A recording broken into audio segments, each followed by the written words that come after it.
মুখের অরুচি দূর করতে কাঁচা আমের এই নতুন রেসিপিটি বাড়িতে একবার ট্রাই করে ফেলুন। স্বাদ দেখবেন মুখে লেগে থাকবে। নমস্কার বন্ধুরা, সাথী কিচেনের নতুন রেসিপিতে আপনাদের সকলকে স্বাগত জানাই। স্বাদ মুখে লেগে থাকার মতো কাঁচা আমের এই নতুন রেসিপি তৈরি করতে প্রথমেই এখানে নিয়েছি মিডিয়াম সাইজের দুটো কাঁচা আম। কাঁচা আমের মুখের কাছের অংশটা একটু বেশি করে কেটে বাদ দিয়ে দিতে হবে। তারপরে খোসাটাকে বেশ ভালো করে ছাড়িয়ে নিতে হবে।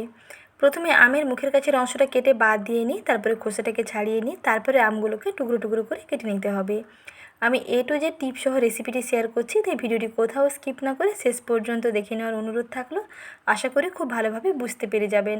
আর এইভাবে আপনারাও বাড়িতে একবার বানিয়ে দেখুন, ভীষণ টেস্টি হয়, স্বাদ দেখবেন মুখে লেগে থাকবে। খাবারের শেষ পাতে অল্প এই আমের রেসিপি থাকলে খাওয়াটা দেখবেন জাস্ট জমে যাবে। আমের খোসাটাকে ভালো করে ছাড়িয়ে নিয়েছি। এখন আমগুলোকে আমি প্রথমে দুফালি করে কেটে নিচ্ছি। আমগুলো দেখুন এখনও কিন্তু আঁটি হয়নি, অর্থাৎ আমগুলো একেবারেই কচি। এই রকম ছোট ছোট নরম আমের এই নতুন রেসিপিটি বানান, খেতে দেখবেন আরও বেশি ভালো লাগবে।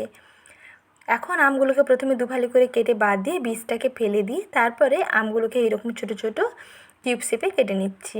এইরকম ছোট ছোট টুকরো কেটে নিয়েছি। আর এইরকম দেখুন টুকরোগুলো একটু পুরু থাকবে, তাহলে আর আমগুলো কিন্তু একেবারে ঘেটে যাবে না, বেশ গোটা গোটা থাকবে, খেতে আরও বেশি ভালো লাগবে। তারপরে এই আমের মধ্যে দিয়ে দিচ্ছি আমি 1 চামচ সর্ষের তেল। তারপরে দিতে হবে অল্প একটু হলুদের গুঁড়ো আর অল্প একটু সামান্য লঙ্কার গুঁড়ো। এরপরে আমি এর মধ্যে দিয়ে দিচ্ছি স্বাদ মতন চিনি। এখানে আমি দুটো মিডিয়াম সাইজের আমের ক্ষেত্রে পরিমাপগুলো বলে দিচ্ছি। যদি আমের পরিমাণ বাড়ে তাহলে কিন্তু উপকরণের পরিমাণগুলো বাড়বে। প্রথমে আমি দুটো আম নিয়েছিলাম, সেই ক্ষেত্রে 1 চামচ সর্ষের তেল, 1 চা চামচের 4 ভাগের 1 ভাগ করে হলুদের গুঁড়ো, লঙ্কার গুঁড়ো এবং লবণ দিলাম। আর চিনি দিয়েছি এখানে আমি পছন্দ মতো, অর্থাৎ দুটো আমের ক্ষেত্রে 1 চায়ের কাপ মেপে হাফ কাপ চিনি দিলাম। এখন সব কিছুকে ভালো করে মিশিয়ে নেব। যদি মিষ্টি বেশি পছন্দ করেন তাহলে চিনির পরিমাণটা বাড়াবেন, যদি মিষ্টি কম চান তাহলে কিন্তু চিনির পরিমাণটা কমাতে পারেন। চিনিটা আপনাদের পছন্দ মতো বাড়িয়ে কিংবা কমিয়ে নিতে পারেন। তারপরে সব কিছু ভালো করে মিশিয়ে নিলাম একসঙ্গে। এখন সামান্য অল্প একটু জল দিয়ে দিচ্ছি। জল দিয়ে দিলে এই যে চিনিগুলো দেখবেন বেশ তাড়াতাড়ি মেল্ট হয়ে যাবে। আর এই চিনি মিশ্রিত জলের মধ্যে আমগুলোকে ডুবিয়ে রাখতে হবে প্রায় 4 থেকে 5 মিনিট। এইভাবে চাটনি বানালে আমগুলো দেখবেন বেশ সুন্দর চাটনির মধ্যে গোটা গোটা থাকবে, খেতে আরও বেশি ভালো লাগবে, ভীষণ টেস্টি হবে। এইভাবে একবার বানিয়ে দেখুন। সেদিকে আমগুলো ঢাকা দেওয়া থাক, ততক্ষণে আমি এখানে চাটনির মশলাটা রেডি করে নিচ্ছি। একটা ভাজা মশলা বানাতে হবে। তার জন্য আমি 1 চামচ গোটা ধনে, 1 চামচ গোটা জিরে, 1 চামচ 5 ফোড়ন এবং 4 থেকে 5টি শুকনো লঙ্কা সমস্ত কিছু একসঙ্গে শুকনো কড়াইতে ভেজে নিচ্ছি। এগুলোকে ড্রাই রোস্ট করতে হবে।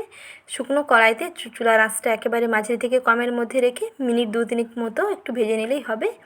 যখন মশলার মধ্যে বেশ ভাজা ভাজা গন্ধ ছাড়তে শুরু করবে এবং কালারটা বেশ ব্রাউন হয়ে যাবে, তখন মশলাগুলোকে একটা প্লেটের মধ্যে নামিয়ে একটু ঠান্ডা করে নেবেন।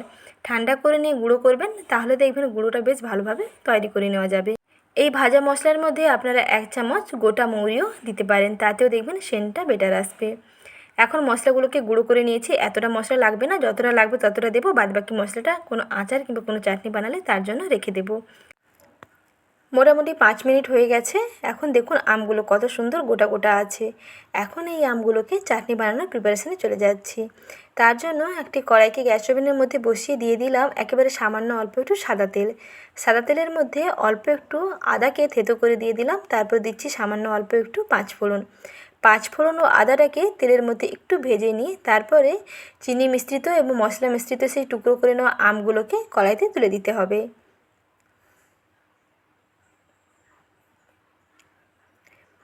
এর সঙ্গে আমি বাটিটা ধুয়ে অল্প একটু জলও অ্যাড করে নিচ্ছি, কারণ এখানে কিন্তু এত কম জল দিলে চাটনিটা একেবারে বেশি মাখো মাখো হয়ে যাবে। আমগুলো ঘাঁটা ঘাঁটা হয়ে যাবে এবং শুকনো শুকনো হয়ে যাবে, তাতে কিন্তু এই রেসিপিটি খেতে ভালো লাগবে না। তাই এখানে সামান্য আরও একটু জল দিয়ে দিলাম। এখন সব কিছুকে ভালো করে মিশিয়ে নিলাম। তারপরে একটা ঢাকনা দিয়ে কিছুক্ষণের জন্য ঢেকে দিচ্ছি, যাতে আমগুলো বেশ ভালোভাবে সেদ্ধ হয়ে যায়। মোটামুটি 1 মিনিট থেকে 2 মিনিট মতন সময় লাগবে। 2 মিনিটের মধ্যেই দেখবেন সুন্দরভাবে আমগুলো নরম হয়ে যাবে। আমগুলো কিন্তু বেশি যাতে নরম না হয় সেটা কিন্তু খেয়াল রাখবেন, যাতে এইরকম গোটা গোটা থাকে আর মুখের মধ্যে এইরকম আমের টুকরোগুলো পড়বে, খেতে দেখবেন আরও বেশি লাগবে, ভীষণ টেস্টি হয়। এখন এই পর্যায়ে আমি মশলা দিয়ে দিচ্ছি। যে ভাজা মশলাটা রেডি করে নিয়েছিলাম সেখান থেকে আমি 2 চা চামচ মশলা দিয়ে দিচ্ছি। মশলা দিয়ে আরও 2 মিনিট মতন ফোটাবো। এখানে সামান্য অল্প একটু লবণ দিয়ে দিচ্ছি, লবণটা একেবারে সবশেষেই দিতে হবে। প্রথমে সামান্য অল্প একটু লবণ দিয়েছিলাম, তারপরে এখানে যেহেতু জল দিয়েছি এবং আমের মধ্যে যেহেতু একটা টক ভাব আছে সেটা যাতে ঠিকঠাক ব্যালেন্স হয় তার জন্য এখানে আরও একটু লবণ দিয়ে দিলাম। দেখুন শিরাটাও বেশ চিটচিটে চলে এসেছে। শিরাটাকে বেশ ভালো করে ফুটিয়ে নেওয়ার পরে দেখুন চিনির শিরাটা যখন এরকম একটু চিটচিটে ভাব চলে আসবে তাহলেই বুঝতে পারবেন যে চাটনি একেবারেই রেডি। এই পর্যায়ে চুলার আঁচটা বন্ধ করে দিয়েছি। আরও 5 মিনিট মতো স্ট্যান্ডিং টাইমে রেখে তারপরে একটি বাটিতে সার্ভ করে নিয়েছি। এইভাবে চাটনি বানালে আমগুলো বেশ গোটা গোটা থাকবে আর চাটনিটা ভীষণ টেস্টি হবে। এই রকম কচি কাঁচা আমের চাটনি বানিয়ে নিয়ে আপনি 1 সপ্তাহ পর্যন্ত নর্মাল ফ্রিজে স্টোর করে খেতে পারবেন।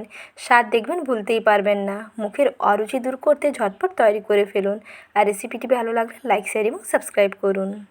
রেসিপি দেখার জন্য ধন্যবাদ।